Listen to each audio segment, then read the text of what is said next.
Hai semua, pernah tak rasa macam ni? Anda dah semangat sangat nak mulakan plan kesihatan baru, tapi tiba-tiba badan rasa lain macam pula. Pening, loya.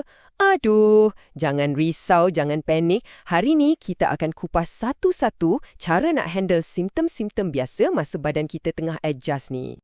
Anda rasa pening-pening lalat, tiba-tiba rasa nak mual atau letih semacam padahal tak buat kerja berat pun? Kalau jawapan anda, ya, saya nak bagi tahu satu benda. Anda tak keseorangan. Ini memang cabaran biasa bila kita baru nak tukar gaya hidup. Dan berita baiknya, ini adalah tindak balas yang sangat normal. Badan kita ni macam terkejut sikit. Dia tengah blur dan cuba nak adaptasi dengan rutin baru yang lebih sihat ni. Jadi, tolonglah jangan putus asa dulu. Okey, so macam mana nak atasi benda ni? First thing first, kita kena faham dulu apa puncanya kan? Jom kita siasat sikit apa sebenarnya yang sedang berlaku dalam badan kita masa fasa penyesuaian ni. Sebenarnya, ini dipanggil fasa pembersihan. Bayangkan badan kita ni macam komputer yang tengah reboot. Dia tengah sibuk buang toksin-toksin lama dan pada masa yang sama, belajar nak guna bahan api baru yang lebih bersih. Proses ni lah yang buat kita rasa macam-macam tu. Alright, sekarang kita dah faham apa puncanya. Jom kita masuk bab yang paling praktikal. Apa yang kita boleh buat? Kita mulakan dengan tips pemakanan dan hidrasi atau cara nak bekalkan badan kita dengan tools yang betul. Benda pertama dan paling penting, air dan air. Cuba sasarkan dalam 3 ke 4 liter sehari. Tapi janganlah pula sekali teguk satu botol besar ya. Tips pro dia ialah minum sikit-sikit tapi kerap. Cara ni akan bantu badan kita flush out semua toksin tu dengan lebih laju. Okey, ni satu life hack pantas. Kalau tiba-tiba rasa pening atau mual tu datang menyerang, cepat-cepat cari air suam. Minum perlahan-lahan. Serius, ia sangat-sangat membantu untuk tenangkan perut dan sistem badan kita yang tengah kalut tu. Yang ni, tolong dengar betul-betul ya. Ini sangat penting. Walaupun anda rasa tak lalu makan, tak ada selera, jangan sesekali skip waktu makan. Badan kita perlukan bekalan tenaga yang konsisten untuk lalui fasa ni. Kalau tak, pening tu boleh jadi lagi teruk tau. Dari segi makanan pula, cuba fokus pada benda yang simple dan senang hadam. Contohnya buah-buahan, sayur-sayuran, oats. Makanan macam ni tak membebankan perut. Dan pada masa yang sama, cuba slow down sikit dengan makanan yang berat-berat. Macam makanan berminyak, makanan segera atau yang terlampau pedas. Anggap je kita tengah bagi sistem pencernaan kita cuti sekejap. Pernah rasa lapar yang macam nak mengamuk? Atau tangan tiba-tiba start menggigil sikit? Itu mungkin tanda gula dalam darah anda tengah drop.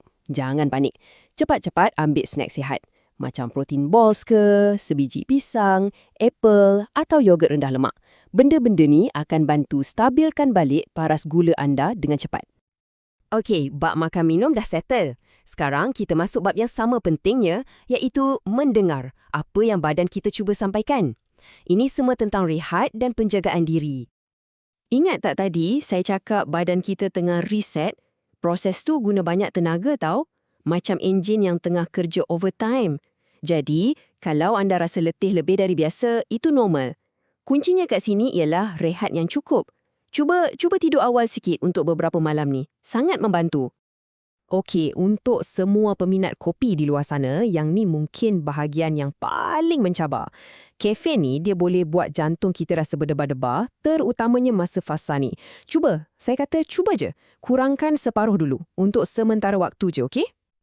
Kalau rasa berdebar atau cemas tu datang, jangan lawan. Cuba teknik pernafasan yang simple tapi sangat power ni. Tarik nafas perlahan-lahan, kira sampai 4. Tahan sekejap, 2 saat. Lepas tu, hembus keluar lagi perlahan, kira sampai 6. Ulang beberapa kali sampai rasa tenang. Teknik ni memang ajaib untuk sistem saraf kita. Pasal senaman pula. Ya, bersenam tu bagus. Tapi, masa fasa ni, tolong elakkan senaman yang berat-berat, yang high intensity tu. Simpan dulu. Buat masa ni, cukuplah dengan senaman ringan. Jalan-jalan santai 10 ke 20 minit pun dah cukup bagus untuk gerakkan badan. Baiklah, kita dah sampai ke bahagian yang terakhir. Dan jujur saya cakap, ini mungkin bahagian yang paling penting sekali. Bila masanya kita kena angkat tangan dan minta bantuan. Tolong ingat nombor ajaib ni. 3 hari. Kalau simptom yang anda rasa tu teruk dan ia tak reda-reda langsung selepas 3 hari, itu dah jadi satu red flag, satu isyarat penting yang anda tak boleh abaikan. Tolong jangan pendam seorang diri. Jangan rasa anda menyusahkan orang.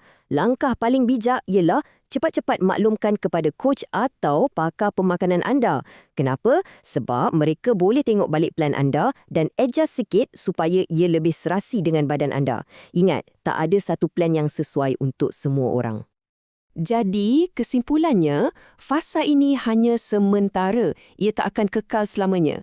Dengan semua tips yang kita bincangkan tadi, saya yakin anda boleh lalui fasa ini dengan lebih mudah dan selesa.